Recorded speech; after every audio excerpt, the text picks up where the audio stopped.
गुरुर्ब्रह्मा गुरुर्विष्णु गुरुर्देवो महेश्वरः गुरुसाक्षात् परब्रह्म तस्मै श्री गुरवे नमः। ॐ शङ्करं शङ्कराचार्यं केशवं बादरायणं सूत्रभाष्यकृतौ वन्दे भगवन्तौ पुनः पुनः। ॐ युक्ताहारविकाराय विविक्तस्थलवासिने मलयालयतीन्द्राय ब्रह्मनिष्ठाय ते नमः। ॐ कृष्णं कमलपत्राक्षं पुण्यश्रवणकीर्तनं वासुदेवं जगद्योनिं नौमि नारायणं हरिम्। ॐ सर्वमङ्गलमाङ्गल्ये शिवे सर्वार्थसाधिके शरण्ये त्र्यम्बके गौरी नारायणि नमोऽस्तुते। ॐ सहना भवतु सहनौ भुनक्तु सह वीर्यं करवावहै तेजस्विनावधीतमस्तु मा विद्विषावहै। ॐ हरिः ॐ तत्सत्। ॐ अम्मा नी पादमु आनंदनिलयमु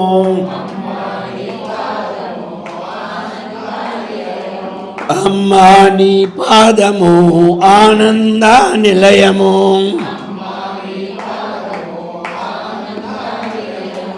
అది తెలిసిన వారిదే జన్మధన్యము అది తెలిసిన వారిదే జన్మధన్యము కోటి జన్మ పుణ్యఫలము కోమలిని పాదము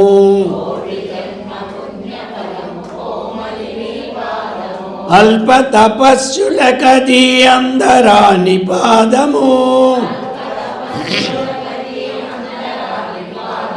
అమ్మా నీ పాదము ఆనందనిలయము గోపాలకృష్ణ భగవానికి సద్గురు మహారాజుకి జగదంబ మాతాకి హర నమ పార్వతీపతే హర హర మహాదేవ్.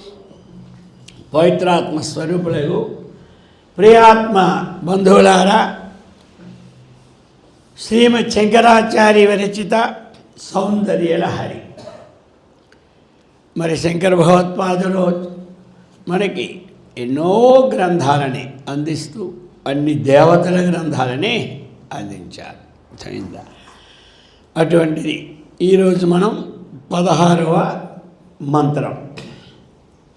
కవీంద్రాణాం చేతః కమలవన బాలా తపరుచిం భజంతే ఏ సంతః కతిచిత్తు అరుణామేవ భవతి విరించి ప్రేయస్యాః తరుణతర శృంగారలహరి గభీరాభిర్వాగ్భిః విదధదతి సతాం రంజనమమీం కవీంద్రాణాం కమలవన బాలా తపరుచిం భజంతే సంతః కతిచిత్ అరుణామేవ భవతీం విరించి ప్రేయస్యాస్తరుణతర శృంగారలహరి గవీరాభిర్వాగ్భిః విదధతి సతాం రంజనమమీం. అమ్మవారిని ఎవరెవరు ఏ విధంగా ధ్యానిస్తారో అటువంటి ఆయా ఫలాలని చెప్పుకొని వస్తూ ఉన్నారు. మరి ధర్మ సంస్థాపనార్థాయ సంభవామి యుగే యుగే అంటాం. మరి మనకి లలిత సహస్రనామంలో కూడా వింటుంటాం. శిశక్తి చేతనారూప, జడశక్తి జడాత్మిక ఉంటాం. ఇక్కడ అమ్మవారు రూపాన్ని మనకి ఏమని వర్ణించారు? అక్కడ చేతన రూప, అర్థమైంది కదా. కాబట్టి చిత్తు అంటే ఏమిటి? అక్కడ మనకి ప్రకాశమానం, ప్రకాశమానమైనటువంటి చేతన రూపం. మరి చేతనము అంటే అందరిలో ఉన్నటువంటి చైతన్యం, అర్థమైంది కదా. ఇప్పుడు చేతనం అంటే అందరిలో ఉన్నటువంటి చైతన్యం. అందుచేత అటువంటి చేతన స్వరూపము ఒక్కొక్క పర్యాయం అమ్మవారు రూపంలో అవతారం వస్తుంది, ఒక్కొక్క పర్యాయం అయ్యగారు రూపంలో అవతారం వస్తూ ఉన్నది. అది అందుచేత అక్కడ మరి అన్ని దేవతలని ఒక సమానమైనటువంటి స్థితిలో మరి శంకరాచార్యుల వారు చక్కగా ఈ వర్ణన చేశారంటే మూలం ఏమిటి? చేతనం. ఆ అవతారము అనేక రకాలుగా రావచ్చు. కానీ అందులో ఒకరికి ఒక శక్తి కొంచెం అధికంగా ఉంటుంది. అలాగనో ఎందుకంటే ఏ శక్తి ద్వారా ఎవరు ఏ పని చేయాలో వారికి ఆ శక్తి ఉంటేనే చేయగలరు, లేకపోతే చేయలేరు. అలాగనే అక్కడ మనకి చేతన శక్తి అన్నటువంటిది అందజేశారు. చైతన్యార్ఘ్య సమారాధ్య అని మనం చెప్పుకున్నాం. అది ఆ ప్రకారముగా ఇక అమ్మవారి విషయాలన్నింటినీ క్రోడీకరించి అమ్మవారి యొక్క సాకార విషయాలను నిరాకార విషయాలను అన్నీ జోడించినటువంటివే అమ్మవారి మంత్రాలు కానీ శ్లోకాలు కానీ ఇవన్నీ. అటువంటిది చెప్పి ఇప్పుడు కవీంద్రాణం చేతః. కాబట్టి కవీంద్రాణం చేతః, కవీంద్ర చేత అంటే ఇక్కడ చిత్తం అన్నమాట. కవీంద్రుల యొక్క చిత్తం. మరి ఇది ఎలాంటిది? కమలవనము అన్నటువంటిది చిత్రం. కమలవనం, అటువంటి కమలవనములకు చెప్తున్నారు కవీంద్రాణం చేతః. కవీంద్రులది ఎలా ఉంటుంది అంటే వారి యొక్క చిత్తము కమలముల యొక్క వనముగా ఉంటుందన్నమాట. అసలు కవి అంటే ఎవరు? కవి అంటే మార్గదర్శకుడు అన్నమాట. ఒక మార్గాన్ని చూపెట్టేవాడు, అతన్ని కవి అంటారు. కవిం పురాణమనుశాసితార అనోరణీయాం అని మనకు వచ్చింది కదా. అందుచేత కవిం పురాణం, కవి అంటే మార్గదర్శి. ఎందుకు?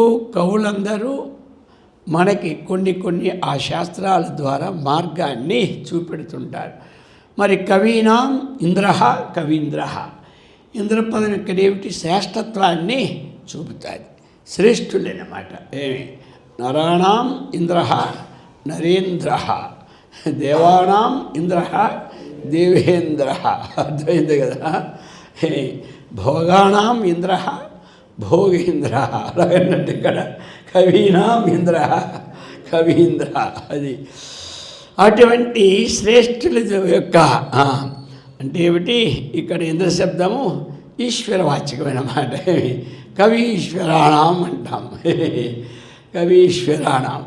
అటువంటి కవీశ్వరాణం చేత, ఆ కవిశ్రేష్ఠులైనటువంటి వారి ఏమి చేత, ఆ చిత్తం అంటే ఆ చేతస్సు లాంటిది. కమలవన బాలాతప రుచి. ఇక కమలవనం ఎలా ఉంటుంది? అది ఈ మధ్యన మరి తెల్ల కమలాలు కొంచెం తెలుపు అనొచ్చులేండి. వీలైనంత వరకు కమలం ఎలా ఉంటుందంటే ఎరుపు వర్ణం కలిగి ఉంటుంది అన్నమాట. అర్థమైందా?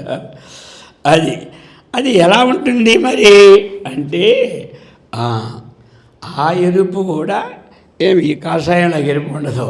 అర్థమైందా? అది అరుణోదయం ఒక లేత రంగుగా ఉంటుందన్నమాట ఆ ఎరుపు. అటువంటి కవీంద్రాణం చేత కమలవన బాల తపరుచిం. బాల ఆతపరుచిం అంటే బాలసూర్యుడు ఏ విధముగా ప్రకాశమయమానమై ఉన్నప్పుడు ఉన్నటువంటి ఆ కాంతి చూడాలనే ఉంటుంది అందరికీ కూడా. అర్థమైందా? బాలసూర్యుడు, బాలచంద్రుడు. మరి బాలసూర్యుడు అంటే ఏమిటి? సూర్యుడు ఆ ఎరుపుదన్నాన్ని వదలక ముందు ఉన్నటువంటి రంగుని ఏమంటారు? బాలసూర్యుడు. అదే ఇంక 12 గంటలకు వెళ్తే బాలుడు పోయింది. అంతే కదా, మనం కూడా చిన్నప్పుడు బాలుడు ఉన్నా, ఇప్పుడు మళ్ళీ బాలతనం ఎక్కడ ఉంది? ఇప్పుడు ఎవరైనా ఏ బాల ఎలాగరా అంటే ఒప్పుకుంటాం ఏంటి మనం? ఆ టైంలో ఏ బాల ఎలాగరా అంటే ఒప్పుకుంటాం అందరం ఉన్నాం. అందుచేత ఆ ప్రకారముగా ఆ సూర్యుని ఎలాగైతే ఎండ ఎర్రని కాంతి అయి ఉంటుందన్నమాట. ఎర్రని కాంతి అయి ఉంటుంది. అటువంటి వాళ్ళ హృదయము, ఆ కవీశ్వరుల యొక్క హృదయము ఆ కమలవనంగా ఎరుపు కాంతిగా ఏ విధంగా అయితే ఉంటూ ఉన్నదో అటువంటి ఎర్రన కాంతి. ఇంకా ఏమి రంగు అంటే ఇచ్చారు ఇక్కడ మనకి. కతిచిత్ అరుణామేవ భవతి. అరుణ రంగు. అరుణాం కరుణాంతరంగా అఖితాం అని అంటాం. అరుణమన్నా అదే అరుణోదయంలో ఉన్న అరుణమే ఇక్కడ మనకి అరుణం. అటువంటి అరుణవర్ణము కలిగినటువంటి ముఖము ఎవరిది? ఆ యొక్క అమ్మవారిది. అమ్మవారి ముఖం ఎలాంటి ముఖము అంటే అరుణవర్ణము కలిగినటువంటి ఆ ముఖం.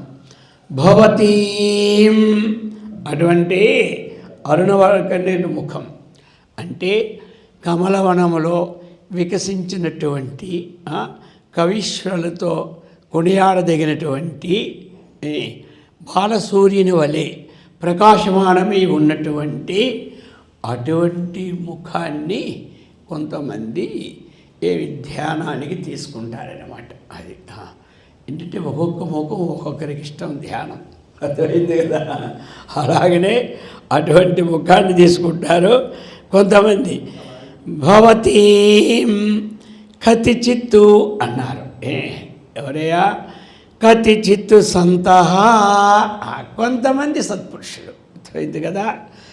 అటువంటి రూపాన్ని తీసుకొని భజంతి, అటువంటి రూపాన్ని తీసుకొనేటి భవతీం భజంతే. భజంతే అంటే ఏమిటి? ఇక్కడ భజ ప్రీతి సేవా ధాతువు నుంచి ఉత్పత్తి. భజ శబ్దం అయింది కాబట్టి నిన్ను ప్రీతితో సేవిస్తూ ఉంటారు, నిన్ను చక్కగా సేవ చేస్తూ ఉంటారు, నీకు బాగా ధ్యానం చేస్తూ ఉంటారు. మరి ఈ విధమైనటువంటి రూపాన్ని ఇప్పుడు మనం ధ్యానం చేస్తాం. ధ్యానం చేసేటప్పుడు ఎవరికి అందుకే అడగడం, జపం చేసినా ధ్యానం చేసినా మీకు ఏ దేవుడు ఇష్టమని అడగడానికి కారణం అది. అర్థమైంది కదా? ఎందుకు అడగడం అంటే ఏ దేవుణ్ణి చక్కగా మన మనస్సుకి బాగుగా ఉంటుందో అటువంటి మూర్తిని పెట్టుకొని ధ్యానం చేసుకోవాలి. ఎందుకు చేయాలి? ఇష్టదేవత ఆ ధ్యానం అన్నటువంటిది మనస్సు తన్మయత్వాన్ని చెందుతుంది అన్నమాట. అర్థమైంది కదా. మరి ఇప్పుడు ధ్యానం చేసేటప్పుడు ఎలా చేయాలని ప్రశ్న కూడా కొంతమంది ఈ సత్పురుషులందరూ ఈ విధమైన అమ్మవారి ధ్యానాన్ని చేస్తారని ఇక్కడ మనం చెప్పుకొచ్చారు. అయితే ఇప్పుడు మరి ధ్యానం మనం చేస్తాం అందరికి కూడా ఇక 2 విధాలు అన్నమాట. ఎవరైనా ఇప్పుడు మహర్షి మలయాళ స్వాముల వారు ఉన్నారు. వారి లోకంలో ఏం ప్రచారం, మీరు ఏదైనా ధ్యానం చేసినప్పుడు ఏదో ఒక మూర్తిని చక్కగా ముందు పెట్టుకోమని చెప్పారు. అలాగే రామకృష్ణ పరమహంస గారు ఉన్నారు. వారు ఏది చేశారో అదే వారు కూడా లోకంలో ప్రచారంగా వచ్చినప్పుడు కూడా జప ధ్యానాలకి చేసినప్పుడు మీకు అనుకూలమైనటువంటిది ఒకటిది పెట్టుకోమన్నారు. అది చిన్మయానందులు కూడా ప్రచారంలో వారు కూడా ఆ ధ్యానాదులని పెట్టుకోమన్నారు. అందుచేత మరి ధ్యానం చేసేటప్పుడు ఏం చేయాలి? ఇష్టదేవతను మనము కూడా ఆ యొక్క ఎదురుగా ఉన్నట్టు భావించుకోవాలి. అందరూ కూడా ఆ ధ్యానం చేసినప్పుడు ఎదురుగా ఉన్నట్టు భావించుకోవాలి. అది ఇక కొంతకాలం మీరు బాగా ధ్యానం చేసిన తరువాత ఆ రూపమే కనబడిన స్థితి ఉంటే అది సమాధి అయిపోతుంది అన్నమాట. అది రాగా రాగా రాగా అటువంటి స్థితి ఏర్పడుతుంది. అందుకనే మొట్టమొదట చేసుకోవాలి. మరి ఆ ధ్యానం చేసుకున్నప్పుడు ఆ భావంతో చేయాలి. ఆ ధ్యానం చేసినప్పుడు భావం, ఏ భావం ఉండాలి?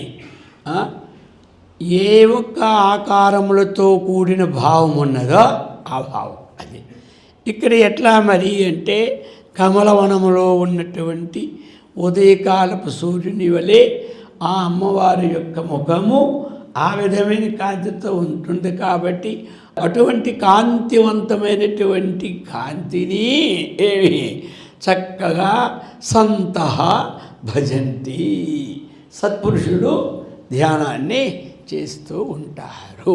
అది మరి ఇప్పుడు ధ్యానంలో కొంతమందికి ఏమిటి అంటే ఏదైనా రూపం పెట్టుకోవాలా వద్దా అని అడుగుతారన్నమాట. అదైతే మొట్టమొదట ఒక రూపాన్ని ఆశ్రయించి ధ్యానం చేయడమే మంచిది. ఆ రూపాన్ని ఆశ్రయించి, ఎందుకంటే అది ఒక ప్రీతి అయినటువంటిదో మనసు లగ్నం కావాలి. ఎప్పుడు లగ్నం అవుతుంది అంటే మనసుకి ఏది ఇష్టమో అందులోనే లగ్నం అవుతుంది. ఏది అయిష్టమో దాని వైపే మనసు పోదనమాట. అర్థమైంది కదా.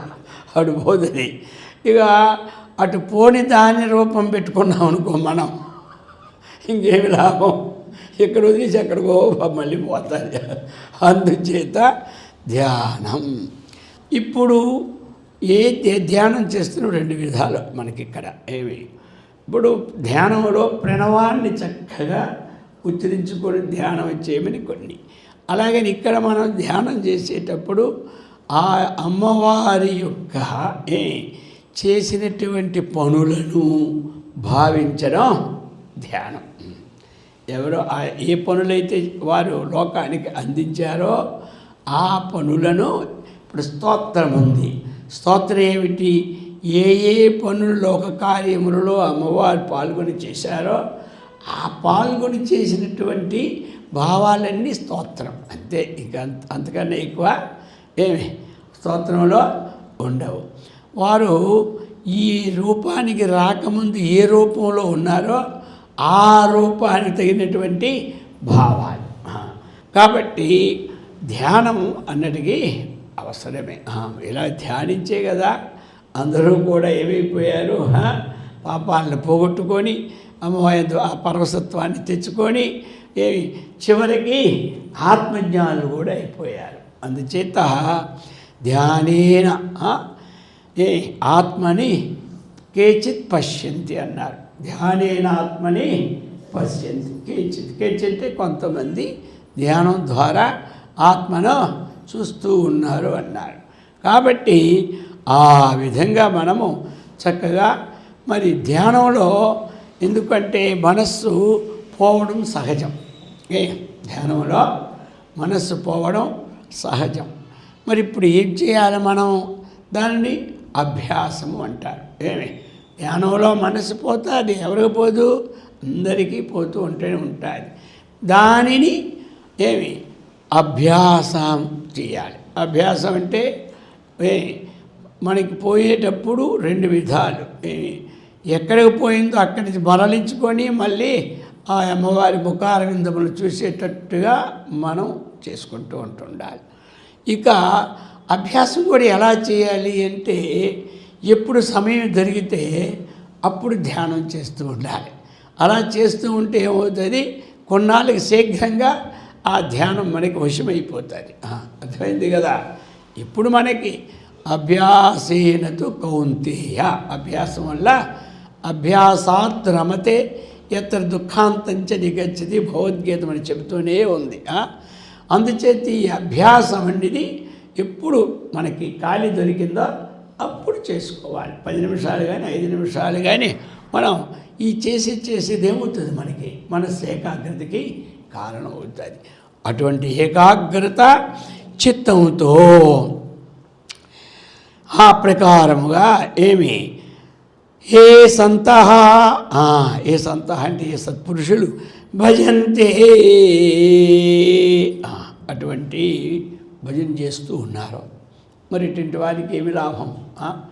అమ్మవారి యొక్క ఛాయని, ఈ ఛాయ అది ఈ కరుణాంతరంగతాక్షీం ధృతపాశాంకుశ పుష్పభానతను అన్నులో అరుణామనుతుంది కదా, ఆ అరుణకాంతి హృదయంతో, అరుణకాంతి రంగుతో ఆ విధంగా చేస్తే ఇప్పుడు వచ్చే లాభాన్ని చెప్తున్నారు. ఎలా అంటే, విరించి ప్రేయస్యాః తరుణతర శృంగారలహరీ గభీరాభిర్వాగ్భిః విదదతి సతాం రంజనమమీ. కాబట్టి విరించి ప్రేయస్యాః, విరించి అంటే ఎవరు? బ్రహ్మదేవుడు. బ్రహ్మదేవుని యొక్క ప్రేయసి సరస్వతీదేవి. అర్థమైంది కదా? కాబట్టి ప్రేయసి అంటే ఎవరు? ప్రియురాలు అంటారు. బ్రహ్మప్రియురాలు ఆ సరస్వతీదేవి యొక్క ఏమి ఎలా ఉంటుంది అంటే, సరస్వతీదేవి యొక్క శృంగార రసము అది ఎవరికి? ఆ యొక్క చక్కనైనటువంటి ఏకాంతముగా దేవి అనుగ్రహాన్ని పాత్రులైన వారికే ఆ శృంగార రసం వస్తూ ఉన్నది. లేని వాళ్ళకి మామూలు శృంగార రసమే ఉంటుంది. అర్థమైంది కదా? ఈ సరస్వతి శృంగార రసం ఉండదు. మరి సరస్వతి శృంగార రసం ఉంటే ఏమవుతుంది? అప్పటికప్పుడే కవిత్వం అన్నమాట ఆ శృంగారం. అర్థమైంది? శంకరాచార్యుల వారు మరి ఈ విధమైన స్తోత్రాలు ఎక్కడెక్కడ వర్ణించారంటే, మరి ఎవరి శృంగార రసం ఇది? సరస్వతి శృంగార రసమే. ఇన్ని స్తోత్రాలు ఇది ఇప్పుడు కూడా చాలామంది అప్పటికప్పుడే ఏమి ఆ కవిత్వాన్ని బ్రహ్మాండంగా చెబుతూ ఉంటుంటారు. మరి ఇది ఎవరి శృంగార రసం? సరస్వతి శృంగార రసం అంటే ఇది అన్నమాట. అయిందా? అటువంటి శృంగార లహరి వారు ఏదైనా సరే వర్ణన చెయ్యాలన్నా, ఏదో ఒక ప్రవచనాన్ని అందివ్వాలన్నా, ఏదో ఒక తత్వాన్ని రాయాలన్నా వారికి ఒక ప్రవాహం మొడలు వస్తుందట. లహరి అంటే ఏమిటి? ప్రవాహం. అది మరి ఇప్పుడు చూసారా, అన్నీ ఒకదానికోటి లింక్ అన్నమాట. మనం ఇప్పుడు సరస్వతీదేవి నాలుగింద నృత్యం ఆడుతాయి. సరస్వతీదేవి ఆడిందంటే ఏమి లాభం? విద్వాన్ సర్వత్రా పూజ్యతే. ఎక్కడికి వెళ్ళినా ఇంకా ఆయనకే లోటు ఉండదు.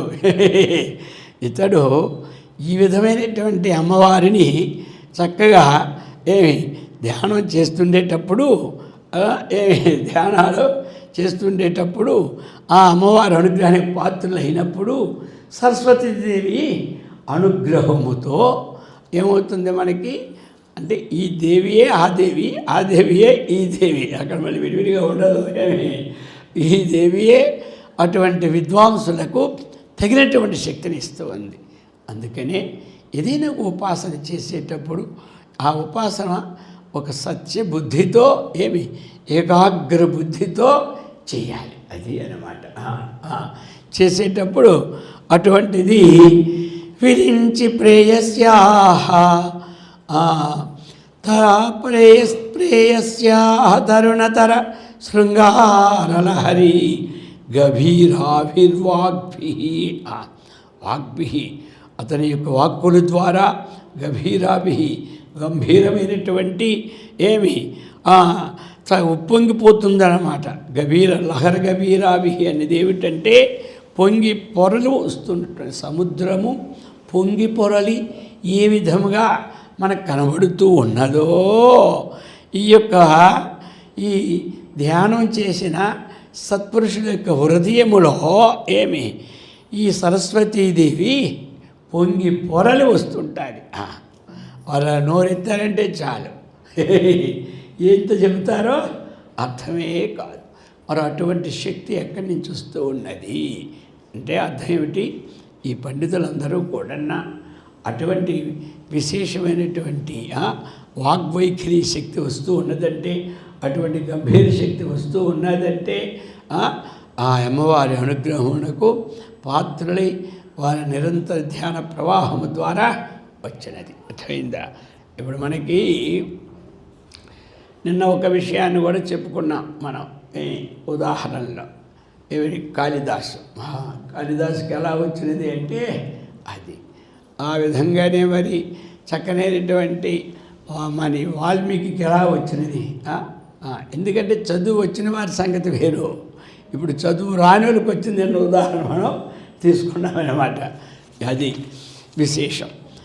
ఇంతవరకు మనం ఈ చెప్పుకున్న దాంట్లో సారాంశం ఏమిటి అంటే ఆ కమలవనంలో ప్రకాశిస్తున్నటువంటి ఆ ఎరుపుదనమైనటువంటిది ఆ బాలసూర్యుడు ఏ విధంగా ప్రకాశిస్తాడో అరుణ రూపంలో అటువంటి కరుణాంతరంగతాక్షయం అన్నటువంటి ఆ ముఖాన్ని చక్కగా మనం ధ్యానం చేసేటప్పుడు మన హృదయంలో అటువంటి మంచి సత్పురుషులకు సద్భావములు ఉదయమై అలాగనే అనేక శాస్త్రాలు కూడా పారంగతులై అనేక విధమైన స్తోత్రాలను కూడా పఠించే శక్తి కలుగుతుంది అన్నటువంటి విషయాన్ని ఇంతవరకు మనకి ఇందులో తెలియపరిచి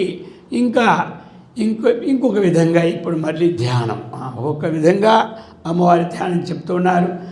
సవిత్రీభిః 17వ మంత్రంలో సవిత్రీభిర్వాచాం శశిమణిశిలాభంగరుచిభిః వసిన్యాద్యాభిస్త్వాం సహజనని సంచింతయతి యః సకర్తా కావ్యానాం భవతి మహతాం భంగిరుచిభిః వచోభిర్వాగ్దేవీ వదన కమలామోద మధురైః.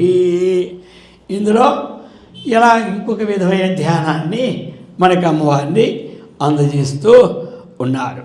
చెప్తున్నారు, హే జనని, ఓ మాత సంబోధన అన్నమాట. ఆచార్యుల వారు ఆ యొక్క తల్లిని ప్రార్థించి అంటున్నారు. వాచాం సవిత్రీభిః, వాచాం సవిత్రీభిః. సవిత్రీభిః వాచాం అంటే వాచాం సవిత్రీభిః. వాక్కులకు ఏమిటి ప్రేరకములు. సవిత్రీభిః అంటే ఏమిటి? ప్రేరకములైనటువంటి శశిమణి. వాక్కులకి ప్రేరకమైనటువంటి శశిమణి. శశిమణి అంటే ఏమిటి? శశి అంటే చంద్రుడు అన్నమాట. మణి అంటే చంద్రకాంత మణులతో.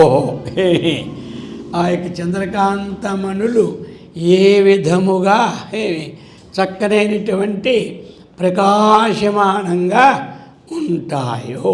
అర్థమైందా? చంద్రకాంతమణులు ఏ విధముగా చక్కనైనటువంటి ప్రకాశమానముగా ఉంటాయో అది చెప్తున్నారు. శశిమణి శిలా భంగరుచుభిః. ఇక్కడ ఇంకోటి ఉంది. ఏకంగా ఉండేటప్పుడు ఒక కాంతి వస్తుంది, దాన్ని భంగ ఆ చంద్రకాంతమణిని భంగం చేయడం అంటే ఏమిటి? అవి చిన్న తొనకలుగా అయిందనుకోండి, అందులో ఉన్నటువంటి కాంతులు, రుచి అంటే కాంతివి, రుచివి అంటే కాంతులతో, ఆ చంద్రకాంతమణి ఏమి అది భంగమైనప్పుడు అప్పుడు ఒకే కాంతి ఉండదు, అప్పుడు అనేక కాంతులతో వెదజిల్లుతూ ఉంటుందన్నమాట. అటువంటి అది చెప్తున్నారు. చంద్రకాంతమణుల యొక్క ఆ రవ్వలు ఎలాగైతే దేదీప్యమానమైన వేరే ప్రకాశ రూపంలో ఉంటుంది, అది ఎప్పుడు ఎలా ఉంటుంది అంటే, ఇప్పుడు మనకి వజ్రం ఉంది, వజ్రం ఎలా ఉంటుంది అంటే తెల్లగా ఉంటుంది. రత్నం ఉంది, ఎలా ఉంటుందంటే తెల్లగా ఉంటాయి రత్నాలు, ఇవన్నీ వజ్రాలు. ఆ విధమైనటువంటి తెల్లని మేనికాంతి గలది అమ్మవారు. ఒక ముఖము లేక శరీరం, ముఖాన్ని వర్ణించారు, ఇప్పుడు శరీరాన్ని వర్ణిస్తూ ఉన్నారు. ఈ ప్రకారమైనటువంటి ఎలాగా చంద్రకాంతమణుల యొక్క అవి వాటి యొక్క రవ్వలు ఏ విధమైనటువంటి ప్రకాశమానమై ఉంటాయో అటువంటి ప్రకాశమానము కలిగినటువంటి భావముతో, ఆ భావంలో ఇంకెలా ఉండాలి అంటే వసిన్యాద్యావి, ఇక్కడ ఆ భావంలో ఇది ఎక్కడ శ్రీచక్రార్చన, శ్రీచక్రంలో, అలాగనే మనకి దేవి ఖడ్గమాలా స్తోత్రంలో వసిని, కామేశ్వరి, మోదిని, విమలే ఇవన్నీ వస్తాయి. అర్థమైంది కదా? అలాగా ఇక్కడ ఏం చెప్తున్నారు? వసిన్యాది, వసిన్యాద్యాభి, వసిన్యాద్యాభి అంటే ఆ వసిని అన్నటువంటి 8 శక్తులు ఉన్నాయన్నమాట, 8 శక్తులు. ఈ కాంతియుతమైనటువంటి దేహంతో అటువంటి శక్తులతో కూడుకున్నది ఒక భావం, ఈ శరీరం, అమ్మవారి శరీరము. అటువంటి వసిన్యాది, వసిన్యాది వాగ్దేవతలు అంటారు. కాబట్టి అటువంటి శక్తితో కూడి ఒకటి. ఇంకా రెండవది ఏమిటి? అక్కడ సహజనని సంచింతయతి, అందులో కూడా యోగినుడు 12 మంది అన్నమాట. రహస్య యోగిని అని మనం చెబుతూ ఉంటుంటాం, యోగిని అని. అటువంటి 12 యోగినులతో ఆ విధముగా 8 మంది వసిన్యాది శక్తులతో కూడుకున్నటువంటి దేహముగా అమ్మవారిని భావించి, అందులో కూడా ఇంకోటి చెప్తున్నారు, ఇంకా గంధాకర్షిణి అంటాం మనం. అందులో గంధాకర్షిణి అన్నటువంటిది అలాగనే వర్ణిస్తూ ఉంటుంటాం. ఇందులో ఖడ్గమాలలో చిత్తాకర్షిణి, గంధాకర్షిణి, అలాగా. అటువంటి గంధాకర్షిణి సంబంధమైనటువంటి 4 శక్తులు, అవి 4 శక్తులు, ఇవి 12 యోగినీలు, 8 8 12 20 4 24 శక్తులతో చంద్రకాంతి మనవిలే ప్రకాశమానమైనటువంటి ఓ అమ్మవారిని త్వాం, అటువంటి కూడిన నిన్ను అంటున్నారు. యహ సంచింతయంతి, ఎవడైతే చక్కగా ధ్యానిస్తూ ఉన్నాడో, ఈ సౌందర్యాన్ని ఎవరైతే చక్కగా ధ్యానిస్తూ ఉన్నారు. ఇంతకుముందు ధ్యానం ఒక పద్ధతిలో చెప్పారు, ఇప్పుడు ధ్యానం ఇంకో పద్ధతిలో చెప్పారు. ఈ ప్రకారముగా ధ్యానించినప్పుడు మరి ఏమి ఫలితం? వెంటనే సద్యోజాత అన్నట్టు వెంటనే కిందనే ఫలితం అన్నమాట. ఈ ఫలితం ఉన్నప్పుడు ఆ ధ్యానానికి పోయేవారు 190 మంది, అందుచేత ఫలితం వెంటనే ఉంటుంది దిగుని.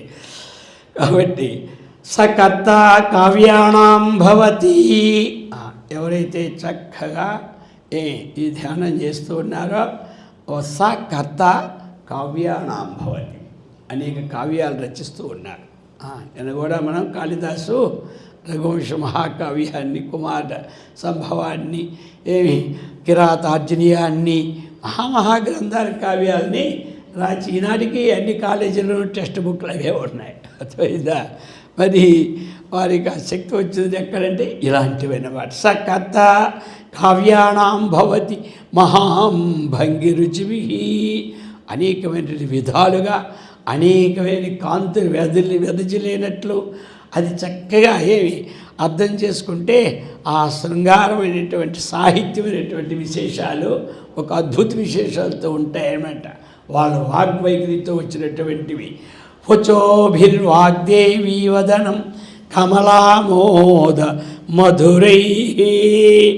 ఇంకా ఎలా ఉంటుందంటే ఆ వదన కమలములందు పరిమళములైనటువంటి మనోజ్ఞములైనటువంటి కావ్యాల యొక్క ప్రబంధాలను రచించే సమర్థత కూడా వస్తూ ఉన్నది అన్నమాట. ఏమి కావ్య ప్రబంధాలను రచించే సమర్థత కూడా వాళ్ళకి సమర్థుడవుతున్నాడు అది అన్నమాట. అందుచేత మరి ఈ విధంగా ఒక్కొక్కరు ఎంతమంది ఉపాసన చేసి పొందున్నారు. ఇక్కడ మనం కూడా తెనాలి రామకృష్ణుడు అంటాం. అర్థమైందా? మరి అతడు అందరికీ ఈ మధ్య తెలిసిన ఆయనే. అతడు ఎవరు? దేవీ భక్తుడే. సరే, ఈ దేవి ప్రత్యక్షమైంది ఆయనకు. ప్రత్యక్షమైపోయి సరే ఈ 2 చేతుల్లో పెట్టి నీదేదో వచ్చే ఇది తీసుకోమంటే 2 తీసేసుకున్నాడు ఆయన. అందుకనే ఆయన సామర్థ్యం ఎలా వచ్చినది అంటే వికటకవి సామర్థ్యంగా వచ్చిందనమాట. ఒకటి తీసుకుంటే మహాసామర్థ్యమైన ఈ 2 కలిపి ఒకసారి తీసేసుకున్నాడు ప్రత్యక్షంలో. అందుకని అమ్మవారి యొక్క అనుగ్రహము, ఆ యొక్క ధ్యానము ఆ చేసినటువంటి వారికి ఏ పంథాలో వారు ధ్యానిస్తున్నారో ఆ పంథ సమర్థవంతముగా సిద్ధి కలుగుతుంది అన్నమాట. అది ఆ విధంగా ఇప్పుడు రామకృష్ణ పరమహంస గారు వారు కేవలము ఇంకొక సిద్ధి కోసం వారు ప్రయత్నించలేదు. అర్థమైంది కదా? కేవలము భక్తిభావంతోనే వారికి పొందారు. భక్తివశ్య భక్తిగమ్య భయాపహ. వశం కావాలంటే ఏముండాలి? అమ్మవారు వశం కావాలంటే దేంట్లో నా భక్తి ఉంటేనే ఇవన్నీ అవుతాయి. ఓ ధ్యానం చేయాలని ఏముండాలి? ప్రేమ ఉండాలి. ఓ జపం చేయాలని ఏముండాలి? ప్రేమ ఉండాలి. అర్థమైందా? అన్నిటికీ ప్రేమే ముఖ్యం. ఎంత పెట్టినా పర్వాలేదు, కానీ ఎలా పెట్టామా అనేది కావాలి. ఎలా పెట్టామనేది ప్రీతి అన్నమాట. ఎంత పెట్టామనేది అది కాదు. అదే భగవంతుడు చూస్తాడు, మనం కూడా చూస్తున్నాం. అర్థమైందా? నా లేకపోయినా ప్రీతితో పెట్టాననుకోండి, ఆ ప్రీతితో పెట్టేసరికి ఏమవుతుంది? మనసులో ఒక విధమైనటువంటి ఒక స్నేహభావాన్ని పెంచుతుంది అన్నమాట. అది ఆ ప్రకారముగా ఇందులో మనకు అందించినటువంటి విషయం ఏమిటి అంటే, ఈ ప్రకారమైనటువంటి ఏమి చక్కగా చంద్రకాంతమనులతో ఆ మనులలో ఉన్న రవలలో ఉన్నటువంటి కాంతితో, అటువంటి శుద్ధమైనటువంటి తెల్లనైనటువంటి ఈ శరీర కాంతితో, దాంట్లో వసిన్యాది దేవతలు, యోగిని దేవతలు, గంధాకర్షణి దేవతలతో యుక్తమైనటువంటి భావముతో ఎవరైతే చక్కగా అమ్మవారిని ధ్యానం చేస్తూ ఉన్నారో అటువంటి వారికి ఏమవుతూ ఉన్నది? వారికి ఇన్ని కావ్యాలైనా సరే వ్రాసినటువంటి అటువంటి శక్తి వస్తూ ఉన్నది అన్నది చెప్తూ ఉన్నారు. అందుచేత ధ్యానం అన్నటువంటిది చేసుకుంటూ ఉంటుండాలి. ఎవరికి ఏది ఇష్టదైవమో ఆ ధ్యానము రోజు చేసుకోండి. ఎంతనో కొంత టైం, ఎన్నో పనులు ఉంటాయి. పనులు ఎన్నున్నా ధ్యానం చేసే వాళ్ళకి ఇంకొక చక్కనైనటువంటి ఉందన్నమాట. దానిని వాళ్ళకి ఎప్పుడైనా ధ్యానం చేసుకోవచ్చు. ఇప్పుడు ధ్యానం చేసేవారు ఒక జపం చేయాలంటే తెల్లవారు స్నానం చేసినాక ముందు ప్రారంభించాలి. అర్థమైందే? ఈ ధ్యానం చేయాలి అంటే దానికి ఏ టైం ఎప్పుడైనా చేసుకోవచ్చు.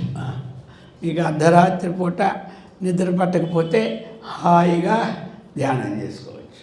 అయితే ఇక్కడ సందేహం ఉంటుంది, స్నానం లేక ధ్యానం చేస్తే ఏమైనా ఫలితం వస్తుందా రాదా, అదే అనమాట. అక్కడ ధ్యానానికి స్నానానికి సంబంధమే లేదు. ధ్యానం ఎప్పుడూ అది ఫలితమే. ఒక స్టేజ్ దాన్ని ఎక్కువ పెట్టారు, అంటే ధ్యానం చేసినటువంటి వాళ్ళకి వచ్చేది పెట్టుబడి తక్కువ, ఫలితం ఎక్కువ. అర్థమైంది కదా? ఏమన్నారా? పెట్టుబడి పనులకు అన్ని నియమాలే, పెట్టుబడి లేని దానికే నియమం ఉండదన్నమాట. పెట్టుబడి లేని దానికి మనకు అశ్రద్ధ, పెట్టుబడి ఉన్నదానికే శ్రద్ధ. అందుచేత ధ్యానం భోజనం అయిన తర్వాత చేయాలా వద్దా అని ఒక ప్రశ్న చేసుకోవచ్చు. దాని ఏ భోజనంతో సంబంధమే లేదు. భోజనం ముందు చేసే ధ్యానం కన్నా భోజనము వెనక చేసేదానికి ఎంత పర్సెంటేజ్ తక్కువ ఉంటుంది అని అడిగితే ఏ పర్సెంటేజ్ తక్కువ ఉంటుంది. అర్థమైంది కదా? ఎందుకంటే కొన్ని సందేహాలు ఉంటాయని ఈ ధ్యాన విషయం వచ్చింది కూడా చెప్తూ ఉన్నాను. అందుకు భోజనం చేయకముందు చేసినా అంతే ఫలితం, భోజనం చేసినా అంతే ఫలితం. అర్థమైంది కదా? ఫలితంలో మార్పేమీ లేదు. కాబట్టి ఈ ప్రకారంగా చేసుకోవచ్చు. భగవన్నామం ఉచ్చరించడానికి ఎప్పుడూ నియమం లేదు. అయిందా? నామోచ్చారణగా చేసుకోవచ్చు. కాబట్టి ఈ ప్రకారముగా ధ్యానం. ఎందుకంటే మరి వాళ్ళు ఆ విధంగా చేసి ఆ ఏకాగ్రత సంపాదించుకుంటారు. అది మనకి ఇక్కడ కావలసినటువంటి ఇది విశేషం. ఈ విధంగా మనకి చెప్పి ఇప్పుడు 18వ మంత్రంలోనికి వస్తూ ఉన్నారు. ఇక్కడ మరి ఏ విధమైనటువంటి ధ్యానం అని చెప్తున్నారు. తను ఛాయాభిస్తే తరుణతరణి శ్రీసరణిభిః దివం సర్వాముర్వీం అరుణిమనిమగ్నాం స్మరతి యః భవంత్యస్య త్రస్యద్వనహరిణ శాలీననయనాం సహోర్వస్యావస్య కతికతిన గీర్వాణగణిక. ఇంకా చెప్తున్నారు ఇక్కడ, తను ఛాయావిస్తే తరుణ ధరణి శ్రీసరణిభిః దివం సర్వాం ఉర్వీం నిమగ్నాం స్మరతి యః భవంత్యస్య త్రస్యద్వనహరిణ శాలీననయనాం సహోర్వస్యా కతికతిన గీర్వాణగణికా. చెప్తున్నారు 2 చరణంలో మనకి ధ్యానం, 2 చరణంలో ఫలం అన్నమాట. అదే కదా ఈ 2 శ్లోకాలలో. ఇప్పుడు అంటున్నారు, అమ్మా భగవతి మాత అని సంబోధన చేస్తూ ఉన్నారు. తము ఛాయావిస్తే తరుణతరణి శ్రీసరణిభిః. తరుణ తరణి, తరణి ఎలా అంటే ఇప్పుడు మనకి ఆ యొక్క ఇందాక కూడా చెప్పుకున్నాం మనం, అదే ఇంకొక విషయంలో ఇప్పుడు చెప్పబోతున్నారు.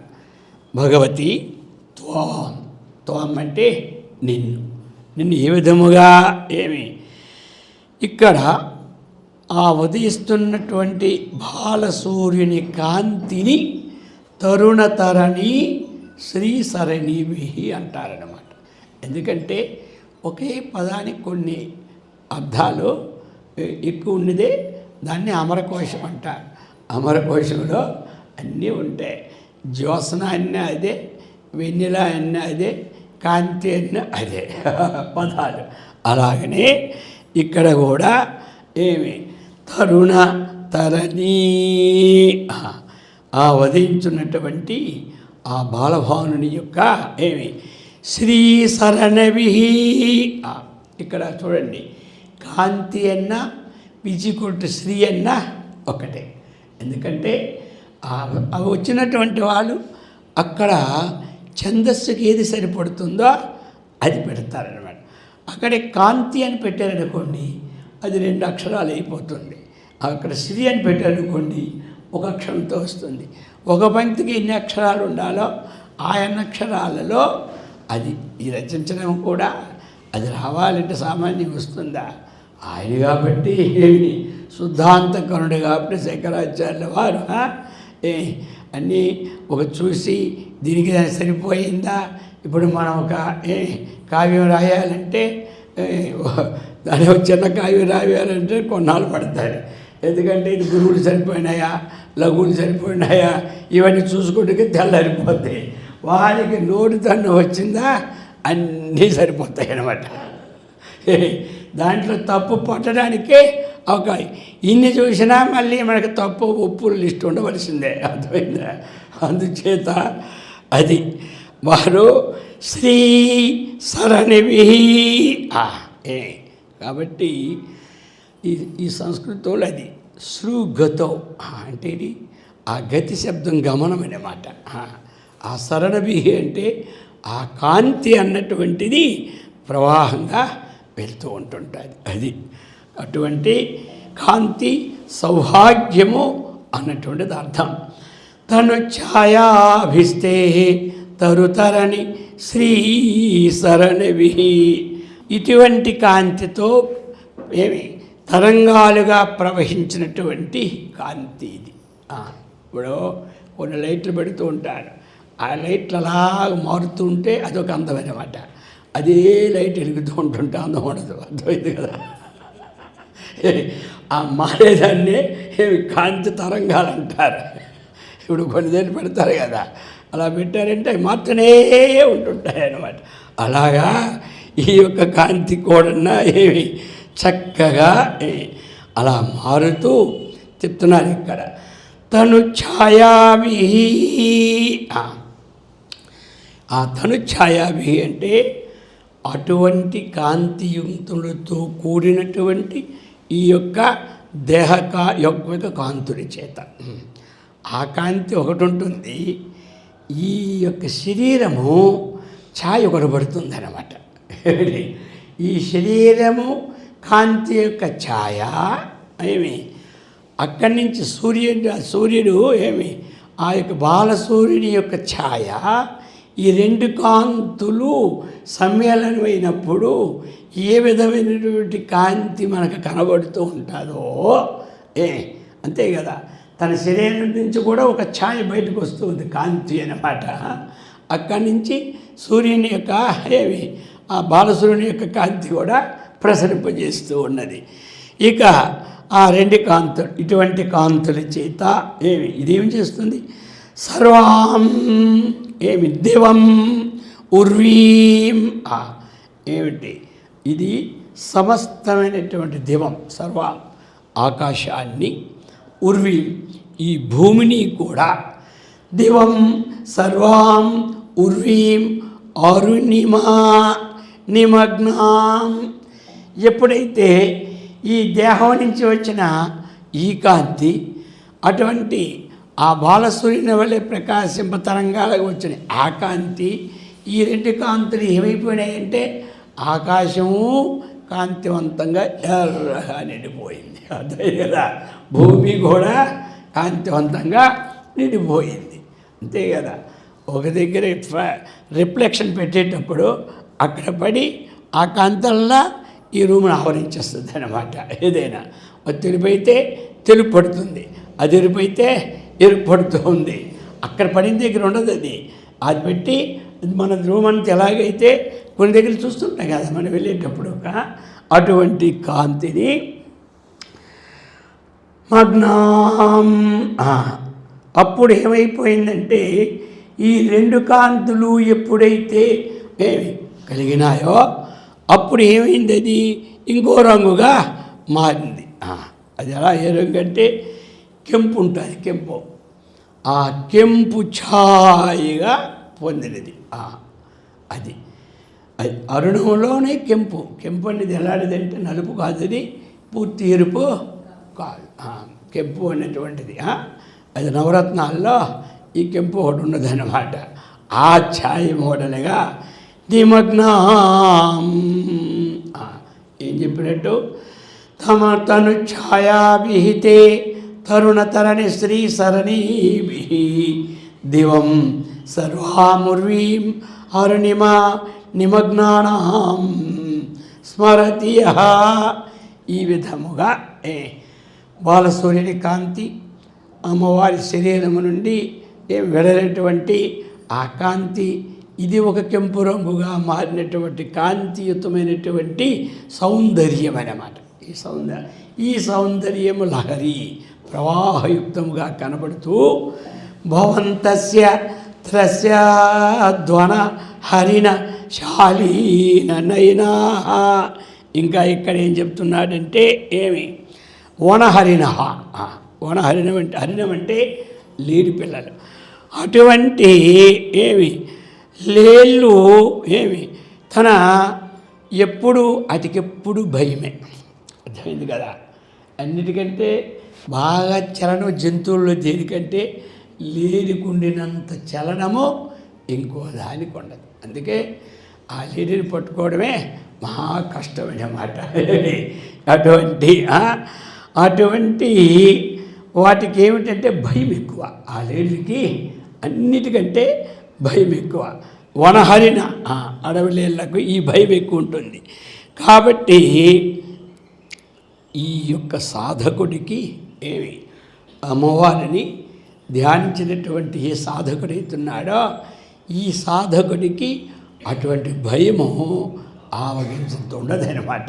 అర్థమైందే. సాధన కొంతమంది సాధన చేసినప్పుడు కూడా భయమే.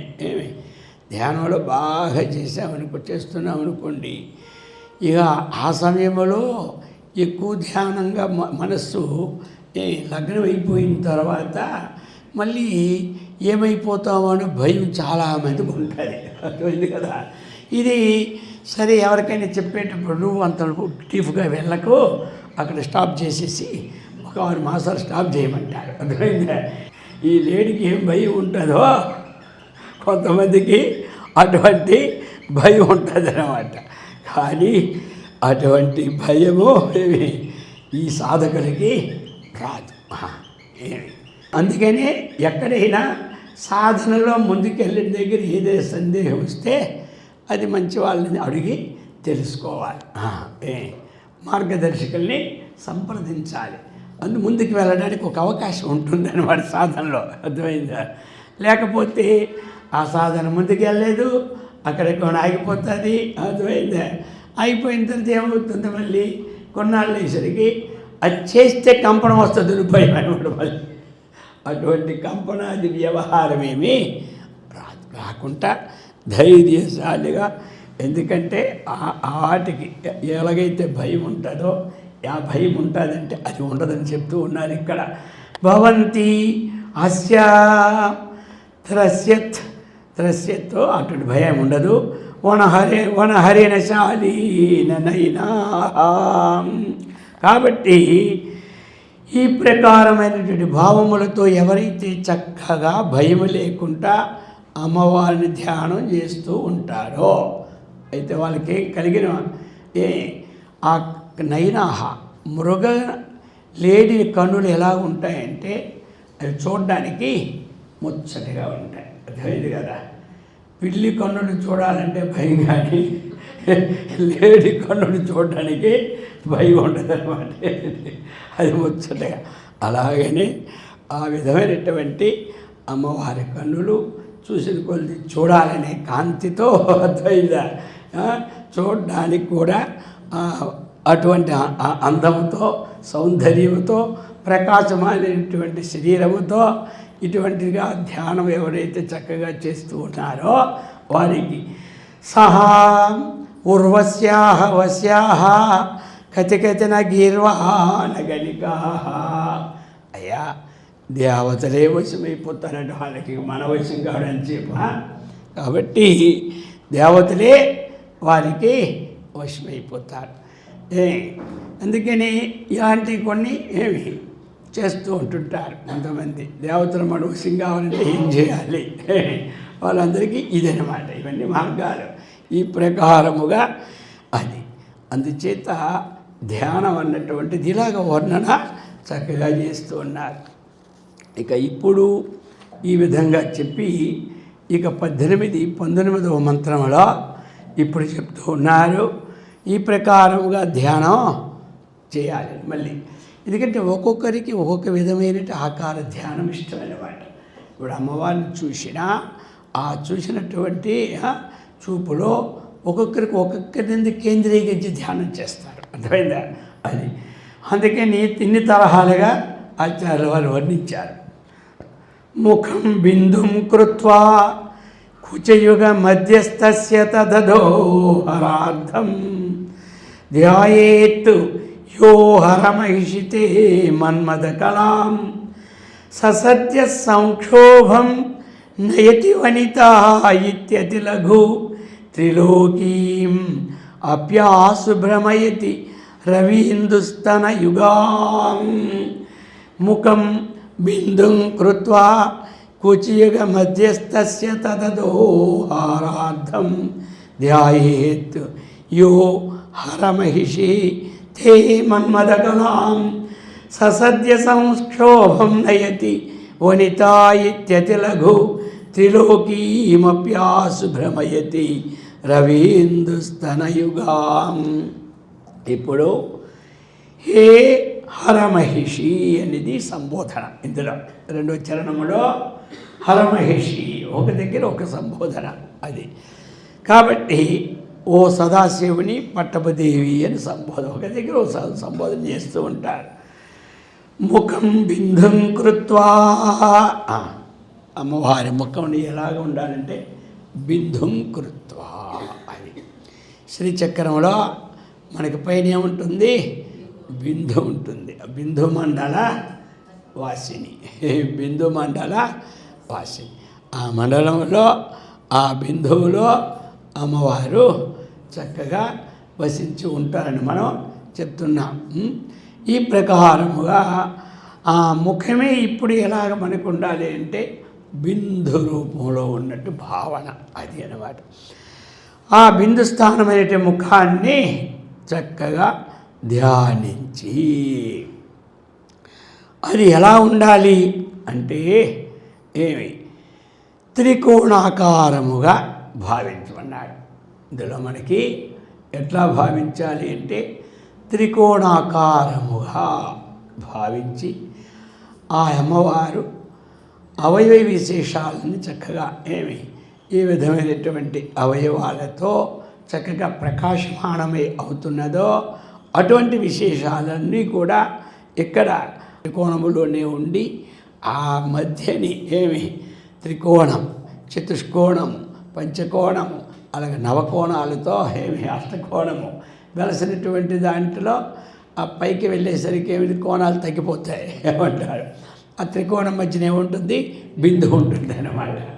అటువంటి బిందువుని ఆ త్రికోణంలో ఉండి త్రికోణములో అమ్మవారు అందులోనే అంతర్భూతమైనట్టు భావించుకోమన్నారు. అర్థమైంది కదా? ఇప్పుడు శ్రీచక్రములో ఆ కోణాలన్నింటిలోనూ సకల దేవతలు ఉన్నారు, ఆ మధ్యలోనే అమ్మవారు ఉన్నారు. ఆ విధముగా ఎవరైతే చక్కగా ధ్యాయేతో చక్కనైనటువంటిది ధ్యానిస్తూ ఉన్నారో ససద్య సంక్షోభం నయతి వనితా ఇత్యతి లఘు త్రిలోకీమప్యాసు భ్రమయతి రవేందుస్తన యుగం యుగాం.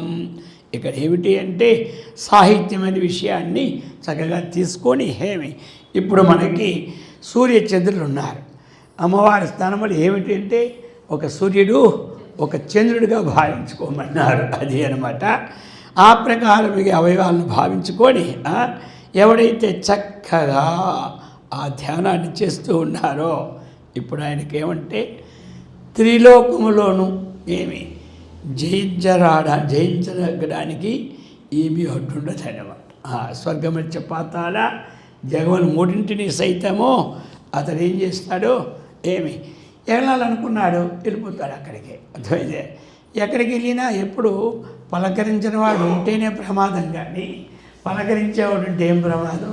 స్వర్గలోకం పోయాడు పోగానే దేవేంద్రుడు రండి కూర్చొని అన్నాడు అనుకోండి ఇంకా అయిపోయింది. అలాగే 3 లోకాల్ని జయిస్తాడనమాట.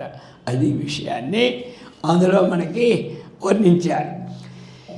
ఆ విధంగా ఇప్పుడు ఇంకా 20వ మంత్రంలో చెప్పబోతున్నారు. కిరంతి మంగేభ్య కిరణ నుకురుంబామృతరసం హృది త్వామాధత్తే హిమకర శిలామూర్తిమివయ ససర్పాణాం దర్పం శమయతి శకుంతాదిపైవ జ్వరపృష్టాన్ దృష్ట్వా సుఖయతి సుధాధారశిరయా కిరంతి మంగేభ్య కిరణ నికురుంబామృతరసం హృది త్వామాధత్తే హిమకరశిలామూర్తిమివయ ససర్పాణాం దర్పం శమయతి శకుంతాదిపైవ జ్వరపృష్టాం దృష్ట్వా సుఖయతి సుధాధారశిరయా. ఇప్పుడు మనం ధ్యానం చేస్తాం. మరి మనకి ఏ ధ్యానం ద్వారా సిద్ధి కలుగుతుంది? ప్రతిదిని ఇప్పుడు కొంగ కూడా ధ్యానం చేస్తుంది. దేనికి కొంగ ధ్యానం అంటే చేపలు దొరకడానికి దాని ధ్యానం. అర్థమైంది కదా? అది ఎప్పుడు దానికి ఎంత ఏకాగ్రత అంటే ఏ చేప సమీపానికి వస్తుందో చూసుకొని ఉంటుంటుంది దాని ధ్యానం. అలాగే మనం ధ్యానం అన్నటువంటిది చెయ్యాలి. లోపల ఏమిటి అంటే ద్వేష, ఈర్ష్య, ద్వేష, అసూయ, కాలుష్యం అన్నటువంటిది అది లేకుండా చూసుకోవాలి ధ్యానం. ఈ ఈర్ష్య, అసూయ, ద్వేష, కాలుష్యములతో ఈ చేసిన ధ్యానము ఆ ఫలము కూడా ఏమవుతుంటే అహంకారపూరితమే అవుతుంది. నిరహంకారపూరితత్వము రాదు. ఆనాడు మనకి చేశారంటే అంతకంటే మనం ధ్యానం చేయగలమా? హిరణ్యకశిపుడు చేశాడు ధ్యానం, అర్థమైంది. హిరణ్యాక్షుడు చేశాడు ధ్యానం, రావణాసుడు చేశాడు ధ్యానం, కుంభకర్ణుడు చేశాడు ధ్యానం. మరి ఈ ధ్యానాలన్నీ దేనికి కారణమైనాయి? అర్థమైందా? అందుచేత లోపట భావం అన్నటువంటిది అందరి యందు సమానత్వ స్థితిని పొందాలని, అందరూ కూడా క్షేమంగా ఉండాలని ముందు మరి మనం చేసేవాడు బాగుండాలని కోరుకోవడం లేదు, అక్కడితో ఆగిపోకూడదు. మనం బాగుండాలి, మన పరివారం బాగుండాలి, మన బంధువులు బాగుండాలి, మన వీధి బాగుండాలి, మన గ్రామం బాగుండాలి, మన మండలం బాగుండాలి, మన జిల్లా బాగుండాలి, ఇంకేమనాలి మన దేశం మన రాష్ట్రం బాగుండాలి, మన దేశం. అది నేను చేసిన అరగంట ధ్యానానికి ఇంతమందికి పనిచేస్తే నాకేం మిగిలింది అంటారు కొంత. నేను చేసేదే గంట ధ్యానం, వీళ్ళందరికీ పనిచేస్తే నాకున్నదేమో. అర్థమైందా? ఎంతమందికి పంచితే అంత ఎక్కువ లాభం ఉంటుంది. అర్థమైంది కదా? దీనివల్ల ఎవరు సుఖంగా ఉన్నారో వాళ్ళ సుఖం 100%. దీనివల్ల అయితే అందులో కంపల్సరీ 10% కమిషను యావజ్జీవం వస్తుంది అనమాట. ఇంకేం చాలదా? ఇప్పుడు యావజ్జీవం వస్తుంది అనమాట. అందుకే ప్రతి పనికి కూడా లోకా సంస్థ అనుకో. అది మీ హాస్టల్ అంటే బాగుంటుంది, మా ఇంట్లో అంటే ఏం బాగుంటుంది అంటారు కొంత. ఎందుకు అందరూ అనడానికి ఇష్టం లేక. ఇప్పుడు కొంతమందికి ఏమిటంటే ఇంట్లో అంటే ఈ పుణ్యం వల్ల వాళ్ళకేమవుతుంది పదేగా. ఎక్కడ పోతే మన పుణ్యం ఎక్కడుండి వాళ్ళు తింటూ ఉన్నారో ఆ తిండిలో వాళ్ళు అందులో పుణ్యం మనకు వస్తుంది. అర్థమైంది కదా? వాళ్ళు చేసే జపంలో పుణ్యం, ధ్యానంలో పుణ్యం, పారాయణలో పుణ్యం ఒకటే. అది పాపం వస్తుంది, అది మనకు సంబంధం లేదు, అది వాళ్ళదే. మనం చేసేది సమస్త సుఖినో భవంతు. దాంట్లో వాడు చేసే పాపం కూడా మనకు వస్తే మనకు రానే రాదు. వాడు చేసే పుణ్యమే. ఈ కంప్యూటర్ ఏమిటంటే దేన్ని ఫిట్ చేస్తే అదే వస్తుంది. అర్థమైందా? మనం కంప్యూటర్లో దేన్ని ఫిట్ చేసామో అదే పక్కదాన్ని ఎత్తుకోమన్నా ఎత్తుకోదు. ఇది ఆ కంప్యూటర్ అన్నమాట. అందుచేత ఈ ప్రకారముగా అది ఉండాలి. ఆ భావం యద్భావం తద్భవతి. ఎందుకంటే ఇది ధ్యాన ప్రకరణం కాబట్టి మనం ధ్యానం ఎలా చేయాలి అంటే అది చేయాలి తప్పక. ఒకవేళ ఏదైనా ధ్యానం చేస్తున్నాం, ఏదైనా సాధన చేస్తూ ఉన్నాం, తొందరగా సిద్ధించకపోవచ్చు. అర్థమైంది కదా, తొందరగా సిద్ధించకపోవచ్చు. ఇప్పుడు మనం రోజంతా నెలల్లా కష్టపడుతుంటాం, ఏదో 25,000 వస్తాయి. ఇప్పుడు మనం మేడ కట్టాలంటే తొందరగా అవుద్దా? ఈ తిండి పోవాలి, మరి అందరికి ఇక్కడ స్థలం కొనాలంటే ఎంత రేట్లో? 100 గజాలు కొనుక్కున్న 1 కోటి ఉండాలి, అది కట్టాలంటే 1 కోటి ఉండాలి. ఎప్పుడు అవుతుంది? కొంచెం లేట్ అవుతుంది, అంతే తేడా. అర్థమైందా? అలాగనే కొన్ని సిద్ధులు తొందరగా వస్తాయి. ఇప్పుడు మీరు మామిడి చెట్టు వేయాలనుకున్నారు, కాయలు వేసిన మన రమ్మంటే వస్తాయా? రావు. ఏదో ఎంద్రజాలు కూడా కాయ పుట్టిస్తున్నారు, ఆ సంగతి వదిలేయండి. కాబట్టి కొంతకాలం పట్టాడు. కొబ్బరి చెట్టు వేశారు, మర్నాడే వచ్చిన వాళ్ళందరూ కొబ్బరి బొండలు ఇవ్వనట్టు అవుతాయి. అది ఆ ప్రకారంగా కొన్ని మనకి ఓర్పు శాంతితో ధ్యానం చేసుకోవాలి. గాబరా పడిపోయి పనుడు గాబరలాగా ధ్యానం దగ్గర గాబరా వద్దు. అర్థమైంది కదా? గాబరా పెడితే ఉన్నదోడిపోద్ది. ఆ చిత్తానికి శోభే కానీ ఏకాగ్రత కుదరదు. అందుకు సరే, ఇప్పుడు ఇంక చెప్తున్నారు, ఓ దేవి యహ సాధక, ఏ సాధకుడైతే కిరంతి మంగేభ్య. కాబట్టి కిరంతి అన్నారు ఇక్కడ మనకి. ఆ కిరంతి అంటే ఏమిటి? కిరణ్ అది వర్షించుతున్నటువంటి నికురంభ అమృతరసం, అమ్మవారి యొక్క పాదాది అవయముల నుండి అంగేభ్య, ఓ దేవి మీ యొక్క అంగేభ్య అంటే పాదాది అవయముల నుండి కిరణ నికురంభ, ఆ అమృతరసం ఏదైతే చక్కగా కిరంతి వర్షించుతున్నటువంటి విధముగా. ఎక్కడ మరి వారిలో ఉన్నది ఏమిటి? అది అమృతమయమే. ఆనందలహరి అంటే ఏమిటి? అమృతమయమే. సౌందర్యహరి అంటే ఏమిటి? అమృతమయమే.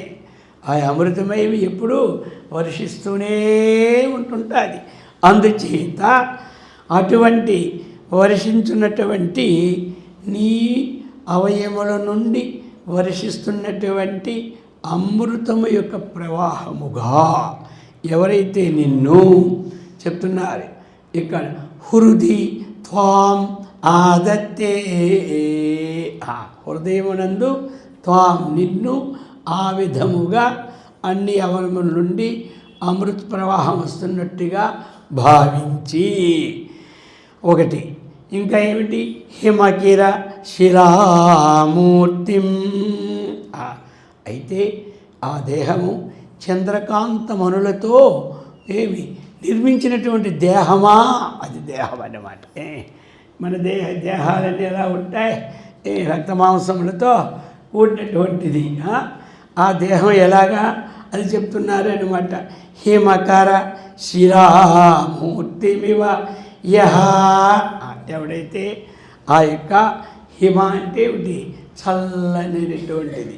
హిమం కరోతీతి హిమకర, హిమం కరోతీతి హిమకర.